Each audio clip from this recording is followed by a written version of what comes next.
Jinsi ya kugundua kusudi la Mungu kwenye maisha yako.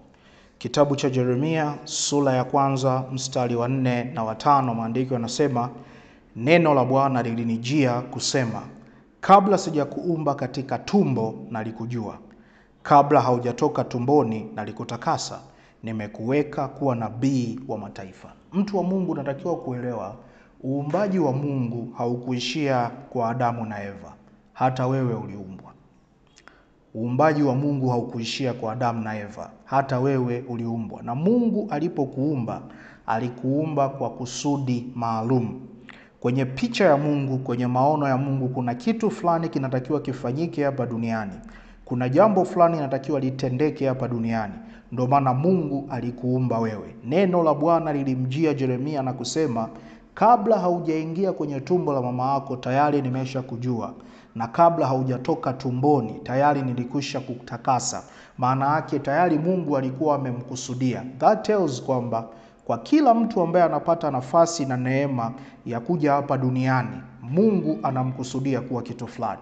Hii ni kumaanisha kwamba kwenye ratiba ya mbingu, kwenye ratiba ya kile kinachoendelea duniani sasa hivi, wewe una sehemu yako ya kufanya.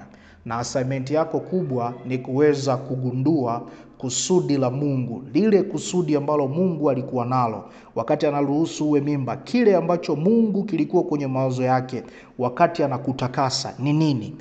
Na hili somo ni kwa ajili yako kuweza kukusaidia ku-uncover hilo kusudi. Kitabu cha Yeremia sura ya 29 mstari wa 11, unaona mawazo ya Mungu ambayo anakuwazia. Maandiko yanasema, maana nayajua mawazo ninayowazia nyinyi, asema Bwana, ni mawazo ya amani wala si mabaya, kuwapa ninyi tumaini siku zenu za mwisho.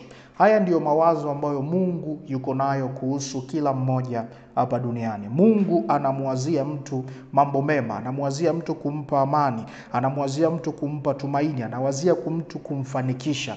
That tells kwamba Mungu hajawahi kuwa kinyume na wewe kufanikiwa.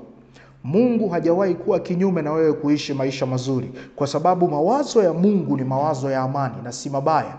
Ni mawazo ya kukupa tumaini siku zako za mwisho. Mpango wa Mungu, Mungu anataka kukuona wewe ukiligundua kusudi, ukikaa kwenye kusudi lako na ukifanikiwa kuweza kuwa mtu fulani hapa duniani. So, unachotakiwa kujua ni kwamba as long as uko duniani, hakuna namna utaishi nje ya kusudi. Kuna makusudi matatu ambayo yanaongoza maisha ya watu. Kuna makusudi matatu ambayo yanaongoza maisha ya watu. Kusudi la kwanza ambalo watu wanalitumikia ni kusudi lako binafsi. Kusudi lako binafsi. Kusudi lako binafsi ni maisha ambayo yanaongozwa na matakwa yako. Ni maisha ambayo yanaongozwa na vile ambavyo unavipenda wewe, vile ambavyo unataka wewe, bila kujali Mungu anatamani nini kwenye maisha yako.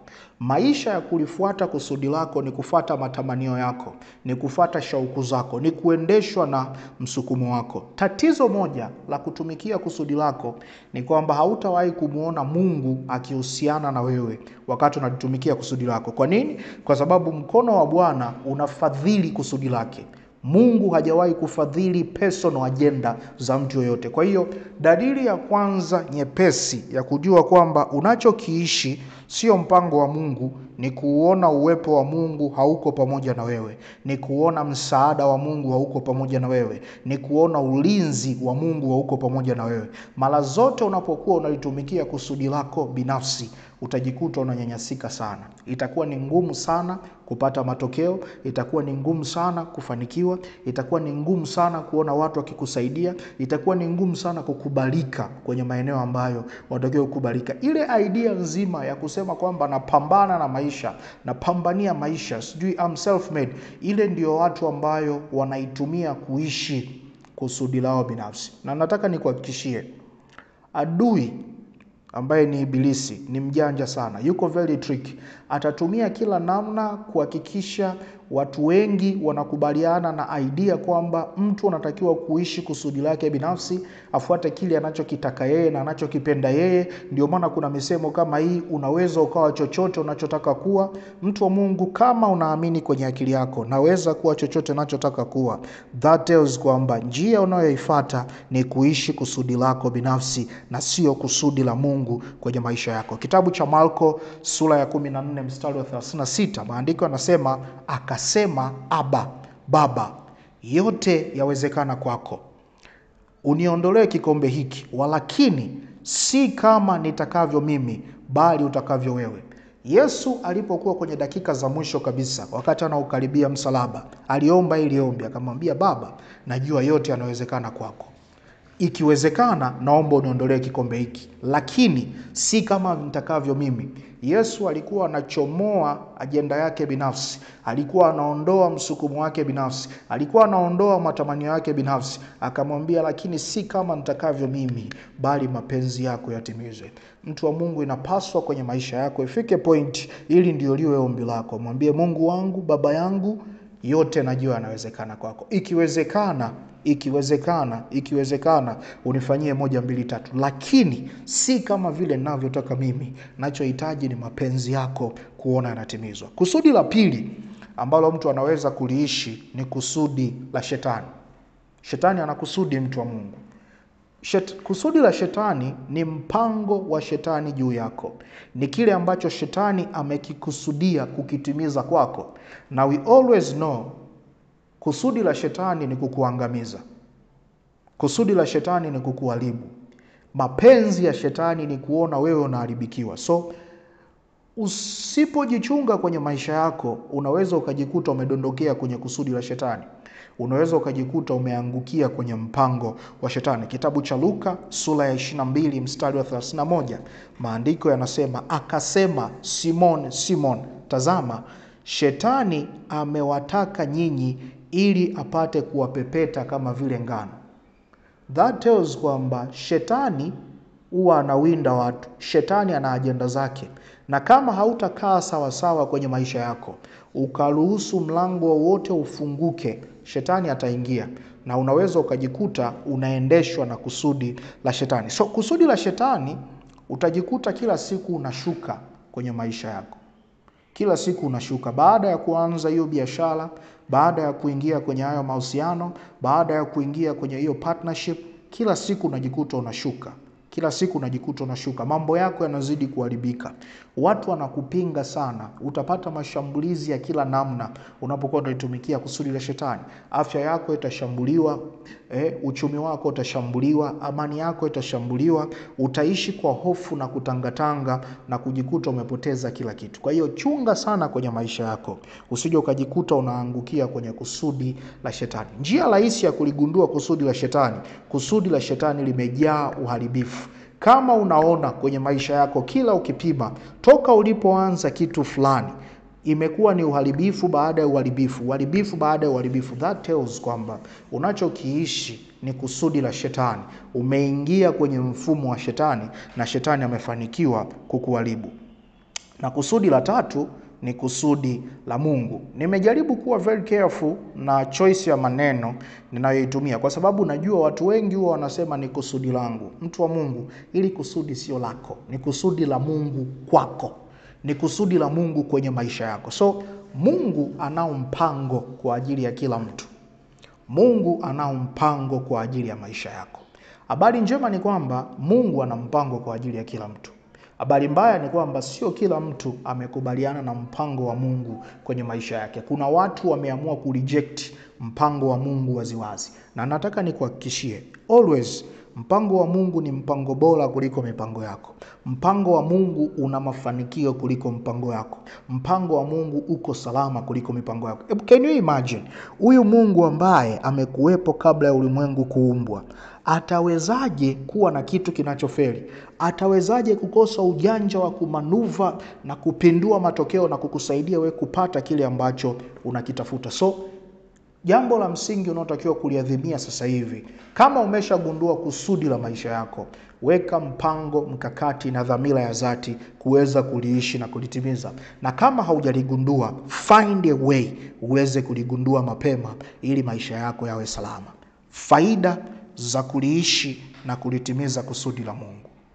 Faida za kuliishi na kulitimiza kusudi la Mungu. Kabla sija kuonyesha jinsi ya kulitambua kusudi la Mungu, nataka kwanza ni kuonyeshe faida, ili mwisho wa siku uweze kuwa na interest na ili kusudi. Kwa sababu always binadamu tunafanya vitu ambavyo vina manufaa kwetu, na Mungu yuko very smart. Amehakikisha kila kitu ambacho unakifanya kina faida upande wako. Faida ya kwanza ya wewe kulitumikia kusudi la Mungu, kusudi la Mungu litakubadilisha. Hauwezi kulitumikia kusudi la Mungu na kubaki vile vile ulivyokuwa. Kusudi la Mungu litakubadilisha, na linapoleta mabadiliko litaleta total change ya maisha yako. Litakubadilisha kiuchumi, litakubadilisha kiroho, litakubadilisha kitabia, litakubadilisha kijamii, litabadilisha kila kitu kuhusu wewe. Once unapokuwa serious kulitimiza kusudi la Mungu, kila kitu kuhusu maisha yako kinabadilika. Kumbukumbu la Torati sura ya 32 mstari wa 9 na wa 10 na mstari wa 12 hadi wa 14. Maandiko yanasema, maana sehemu ya Bwana ni watu wake, Yakobo ni kula ya urithi wake. Alimkuta katika nchi ya ukame, katika jangwa tupu litishalo. Alimzunguka, akamtunza, akamhifadhi kama mboni ya jicho lake. Maandiko yanasema Mungu alimkuta Yakobo katika jangwa linalotisha. Lakini once Yakobo alipogundua kusudi la Mungu kwenye maisha yake, Mungu alimzunguka, Mungu akamtunza, Mungu akamhifadhi kama mboni ya jicho lake. Mstari wa 12. Bwana peke yake alimuongoza, wala hapana Mungu mgeni pamoja naye. Alimpandisha mahali pa nchi palipoinuka, naye akala mazao ya mashamba. Akamnyonyesha asali iliyotoka jabalini, na mafuta yaliyotoka katika mwamba wa gumegume, siagi ya ng'ombe na maziwa ya kondoo, pamoja na mafuta ya wanakondoo, kondoo waume wa Kibashani na mbuzi, na unono wa ngano iliyo nzuri.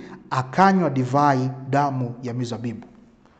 Kabla Yakobo hajagundua kusudi la Mungu, wote tunajua kwa habari ya maisha ya Yakobo. Yakobo aliishi akiwa kama mkimbizi, anautetea uhai wake. Akaenda kwa mjomba wake, akatapeliwa mke, akatapeliwa mshahara wake ukabadilishwa zaidi ya mara 10. Maisha ya ujana ya Yakobo yamekuwa maisha ya shida, maisha ya tabu. Lakini once Yakobo alipoamua kuligundua kusudi la Mungu kwenye maisha yake na kulipata. Unajua watu wengi hawaelewi nini, yani kitu gani kilisababisha Yakobo akabadilishwa jina kutoka kuwa Yakobo akaitwa Israeli. Mtu wa Mungu, kilichotokea ni Yakobo kuweka mkazo wa kuishi kusudi la Mungu, kwa sababu Mungu alikuwa amemkusudia Yakobo aitimize ile ahadi ambayo aliagana na babu yake kwamba nitakufanya taifa. Na maisha yote Yakobo aliyokuwa ameishi nyuma yalikuwa ni maisha yake binafsi ya kujipambania. Yakobo alikuwa anaishi kusudi lake binafsi. Once alipogundua kusudi la Mungu, akaenda kumtafuta Mungu kwa dhati, jina lake likabadilishwa. Natoka hapo Mungu akampa maisha mazuri. So kusudi la Mungu kwako litakubadilisha. Litakubadilisha. Jana nilikuwa nazungumza na mtu fulani, nikamwambia hauhitaji kuogopa laana, hauhitaji kuogopa sijui hizi pattern za familia, hauhitaji kuogopa mapigo ya kujirudia ambayo wamepitia ndugu zako, hauhitaji kuogopa hivyo vitu. Once unapochagua kumwamini Kristo na kumfuata na kuliishi kusudi la Mungu kwenye maisha yako, maana yake umesign out kwenye mfumo wa mateso na umejiingiza kwenye mfumo wa mbingu ambao utakupa amani, utakupa raha na utakupa pumziko. Faida ya pili ya kulitumikia kusudi la Mungu. Kusudi la Mungu linakulinda. Kusudi la Mungu linakulinda. Unapoanza kulitumikia kusudi la Mungu, Mungu anaofa ulinzi wa kimungu juu yako. Ni ngumu sana kumshambulia mtu ambaye anaishi kusudi. Ni ngumu mno magonjwa kumpata mtu ambaye anaishi kusudi. Mungu hawezi akaruhusu wewe uwe mtu wa kimkakati kwake, uwe mdau wa mapenzi yake, alafu maisha yako yaharibiwe kama ambavyo watu wengine wanaharibiwa. Unakumbuka story ya Yusufu? Yusufu alikuwa na kusudi la Mungu. Alipotupwa kwenye shimo, watu wakati wanawaza kumuua, ile hoja ya kumuua ikafa na shimo alikummeza. Akauzwa, akaenda utumwani. Alipokuwa utumwani na kule akafanikiwa, akapata kazi, akasingiziwa kesi, akaingia gerezani, akatoka gerezani, akaingia ikulu. Mtu mwenye kusudi.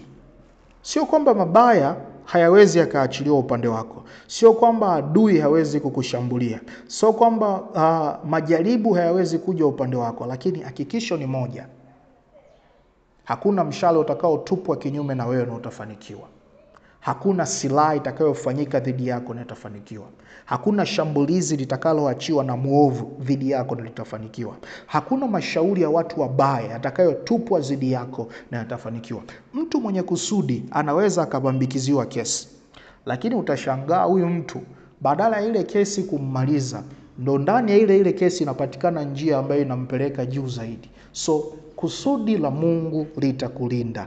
Kusudi la Mungu litakulinda. Unapokuwa unalitumikia kusudi la Mungu, hautaogopa wachawi, hautaogopa wezi, hautaogopa watu wabaya, hautaogopa mapigo ya shetani, hautaogopa vitisho na vinyamkela vyovyote. Kusudi la Mungu linaweka God's protection over you. Unajua Mungu analo jeshi la malaika ambalo analiachilia kimkakati kabisa kwa ajili ya watu ambao wanajua. So kusudi la Mungu litaweka alama juu yako na always utakuwa na ulinzi. Unaweza ukaenda eneo ambalo linatisha, ukafanya kitu ambacho wengine wote wamefeli, lakini wewe ukafanikiwa kwa sababu God's protection iko over your life. So mara zote unapokutana, kuna watu in fact wamefika sehemu wanajiamini kiasi cha kutosha, anasema mimi siwezi kuumwa. Sio kwamba anakichaa, anajua kusudi la Mungu linampa protection hata ya afya yake. Kusudi la Mungu haliwezi likaruhusu mwili wako ukatumie miaka 3 umelazwa hospitali, wakati mwili wako una kazi ya kulitumikia kusudi la Mungu kwenye maisha yako. So kusudi la Mungu linakulinda. Faida ya 3 ya kulitumikia kusudi la Mungu. Kusudi la Mungu linaamrisha msaada juu yako. Kusudi la Mungu linaamrisha msaada juu yako. Mtu wa Mungu hautakiwi kuzoelea maisha ya kupanga foleni, kujieleza sana kwa wanadamu. Nje ya kulitumikia kusudi la Mungu, kila msaada unaohitaji utautafuta kwa gharama yako, utautafuta kwa nguvu zako. Na always we know, mwanadamu anapotaka kukusaidia lazima akuone umekuwa too desperate. Na mara nyingi anapokusaidia huwa anakutangaza, au kama akutangazi atahakikisha kwamba kuna namna yake ya kujilipa kwenye ule msaada anaokupatia. Lakini kusudi la Mungu linaleta kitu cha tofauti juu yako. Kusudi la Mungu litaamrisha msaada wa kimungu juu yako. Utaanza kukutana na watu ambao haujawahi kuwajua, watu ambao haujawahi kuonana nao, watu ambao hawana namna yoyote watatamani kufanya kazi na wewe, ndio unashangaa wanakuwa na mzigo wa kukusaidia. Unaanza kushangaa watu sio wategemea, watu wenye nguvu, wenye mamlaka, mtu ambaye ukipiga hesabu kwa nini ananisaidia, huoni kama inamlipa vyovyote. Huyo mtu ndo anaingia mzigo wa kuweza kukusaidia. Kwa nini? Kwa sababu kusudi la Mungu limemuamrisha huyo mtu aweze kukusaidia. So mtu wa Mungu, sio lazima sana uendelee kumchukia mjomba wako kwa sababu hajakupa hela ya mtaji. Sio lazima sana uhisi dada yako amekusaliti. Unapaswa kujiunganisha na kuliishi kusudi la Mungu. Na once unaposubscribe kwenye mfumo wa kuliishi kusudi la Mungu, maana yake umetengeneza ulazima wa watu kuweza kukusaidia. Kitabu cha Samueli wa kwanza sura ya 7 mstari wa 12, maandiko yanasema, ndipo Samueli akatoa jiwe na kulisimamisha kati ya Mispa na Sheni, akaliita jina lake Ebenezeri, akasema, hata sasa Bwana ametusaidia. Do you see? Mungu anawasaidia watu wake. Mungu anawasaidia watu wake. Moja kati ya upande wa Mungu ni Mungu kuweza kukusaidia.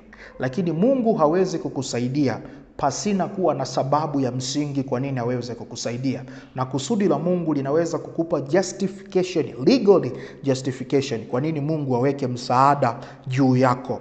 Angalia kitabu cha Matendo sura ya 16 mstari wa 14 na 15. Maandiko yanasema, mwanamke mmoja jina lake Lydia, mwenye kuuza rangi ya zambarau, mwenyeji wa Tritia, mcha Mungu, akatusikiliza, ambaye moyo wake ulifunguliwa na Bwana ayatunze maneno yaliyonenwa na Paulo.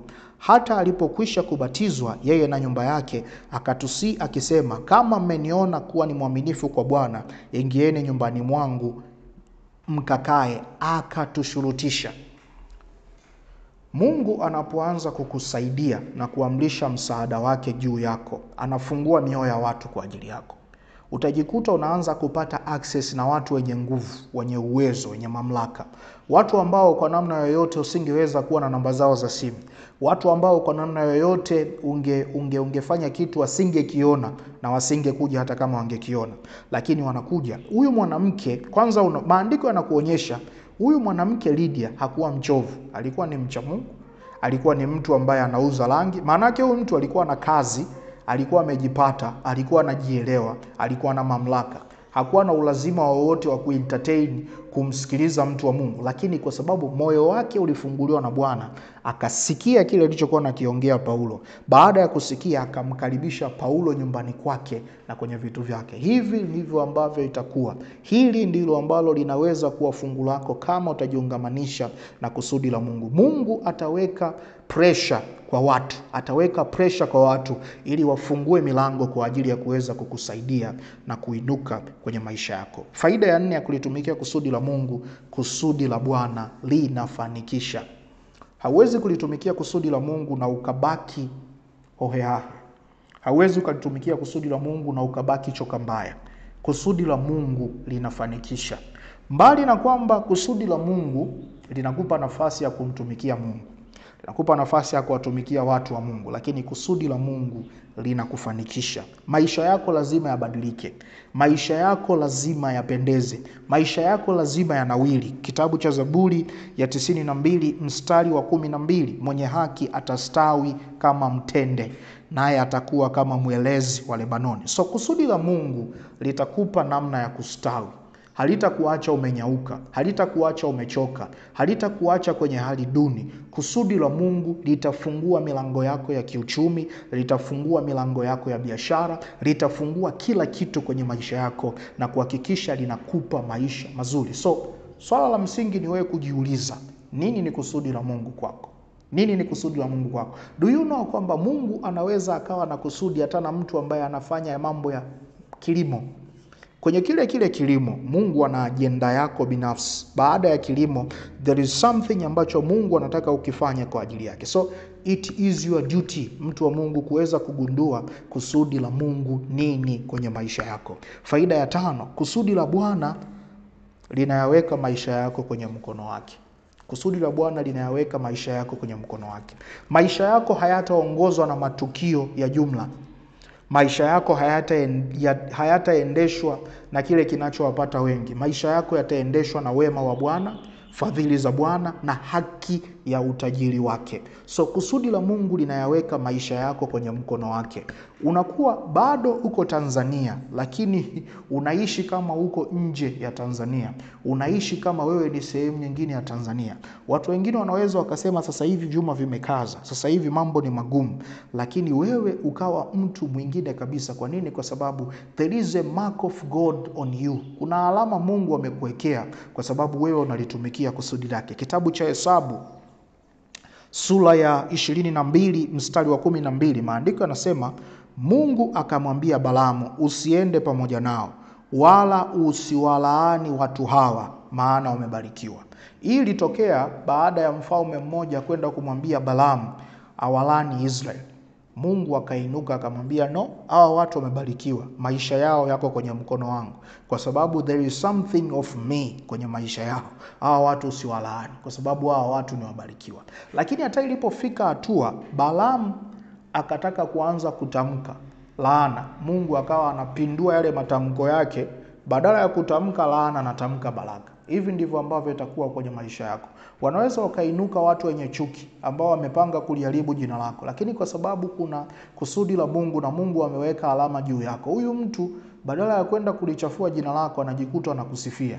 Badala ya kwenda kuharibu CV yako anakuta ndo anaipandisha na kukusaidia uweze kufika mbali. So swala la msingi ambalo najua unajiuliza, nalipataje kusudi la Mungu? nalipataje kusudi la Mungu? Kuna mambo manne ya msingi ambayo nataka uweze kuyazingatia na kuyaangalia sawa sawa ili uweze kulipata kusudi la Mungu kwenye maisha yako. Jambo la kwanza, angalia passion yako. Kuna ule msukumo ulioko ndani yako, passion yako, msukumo ndani yako. So, msukumo ndani yako ni nini? Msukumo ndani yako na kusukuma kufanya nini? Msukumo ndani yako na kusukuma kuwa nani?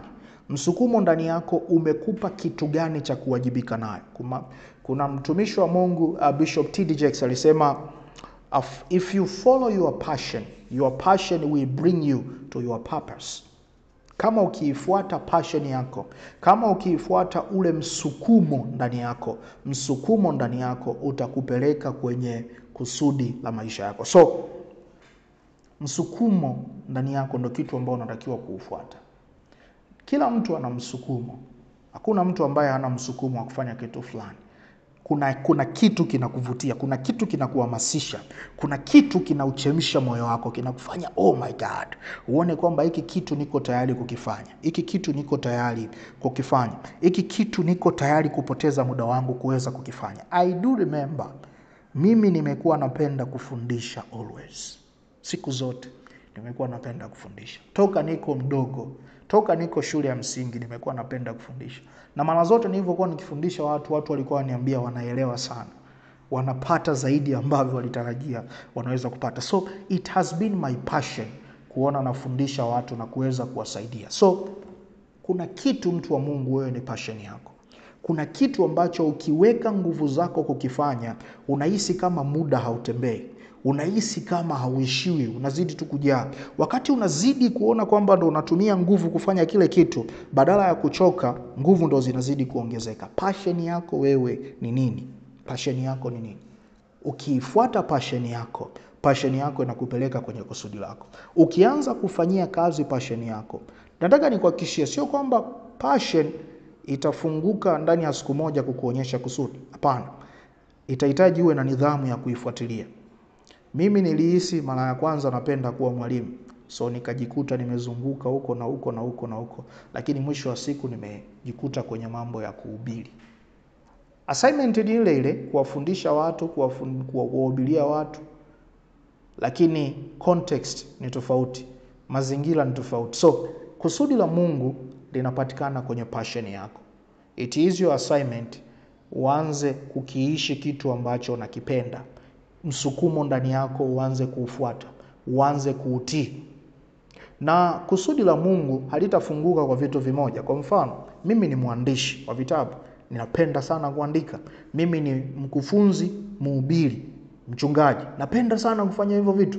Mimi ni mshauri, nafanya hivyo vitu na ninaenjoy. So kusudi la Mungu lina variety of vitu, lakini vile vitu vyote ukivifuata vitakupeleka kwenye kitu kimoja. Itafika siku utagundua kwamba hivi vyote ambavyo nasukumwa sana kupenda kuvifanya vinanipeleka kwenye kitu fulani na niko tayari kuweka nguvu zangu zote kukifanya kile kitu. Jambo la pili, angalia aina ya matatizo ambayo yanauwasha moyo wako moto. Kuna aina ya matatizo, kuna changamoto ambazo ukizisikia moyo wako unakosa pumziko. Kuna matatizo ukisikia you feel like what? Yaani kuna kuchemka ndani, unasikia joto fulani la kutaka kuinuka kuweza kuleta solution ya hicho kitu.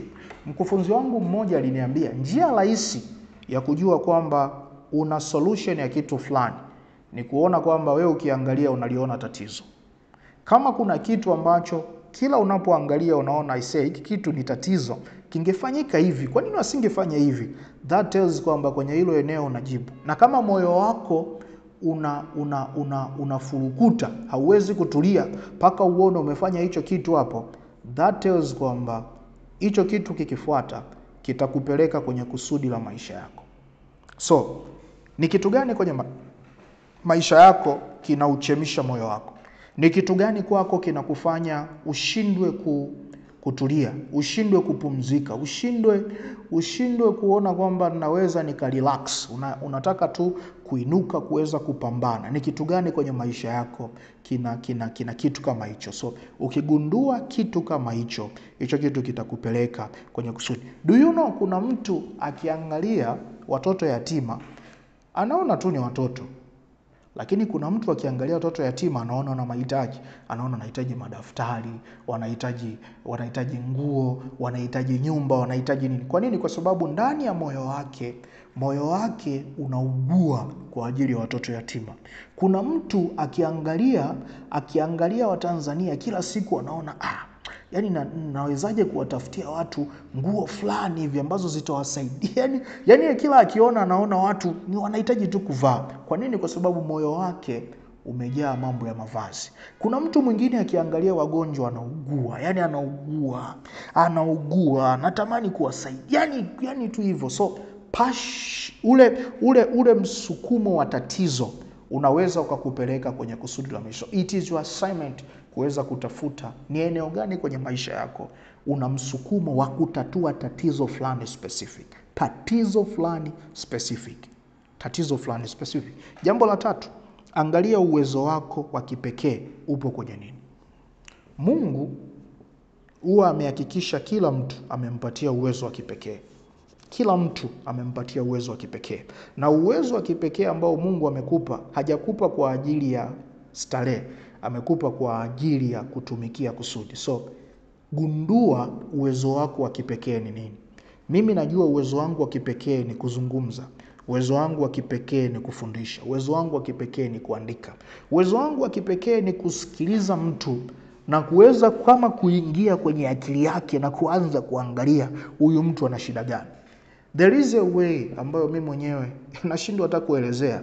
Nikikaa na mtu hivi nikaanza kumsikiliza, kaanza kumuuliza maswali na connect dots pole. Kuna mtu mwingine hicho kitu hawezi, lakini mimi hicho kitu nakiweza. Kwa nini? Kwa sababu ni uwezo wa kipekee.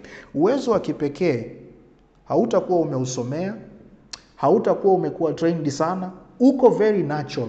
Ni kitu ambacho inawezekana ulimwona mwingine anafanya na wewe ukaanza kufanya ukajikuta unaweza. Ni kitu ambacho maybe labda ulisoma kitabu kimoja ukagundua kitu unaweza ukipractice, ulivyoanza umejikuta unaweza. Kuna watu wana uwezo wa kipekee kwenye mapishi. Mtapika chakula lakini yeye akipika, kila mtu anasema halo, leo imekueje? Imekuaje? Mbona kuna ladha ambayo hatujawahi kudhani kama inaweza kupatikana hapa duniani. Kwa nini? Kwa sababu mtu mwenye uwezo wa kipekee amepita. Jambo la 4, angalia pia aina ya watu unaowapenda sana kuwafuatilia. Kwa sababu kuna kanuni ya kiroho.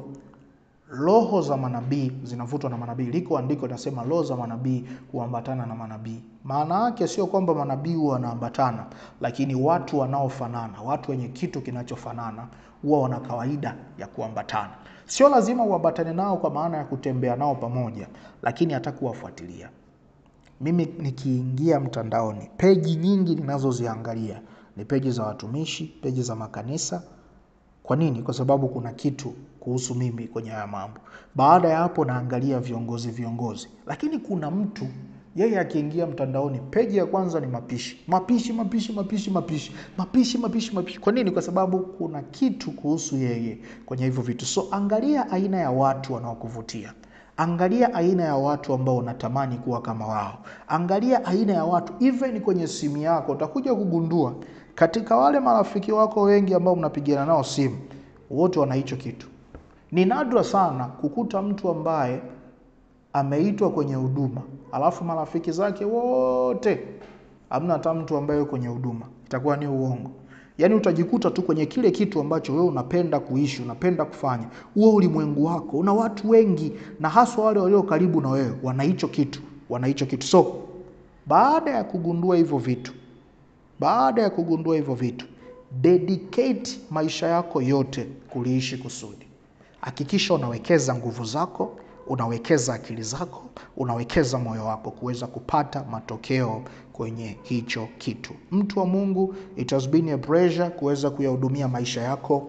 Mungu akubariki, Mungu akulinde, Mungu akutunze. Paka pale tutakapokutana kwenye session nyingine, uendelee kuwa salama.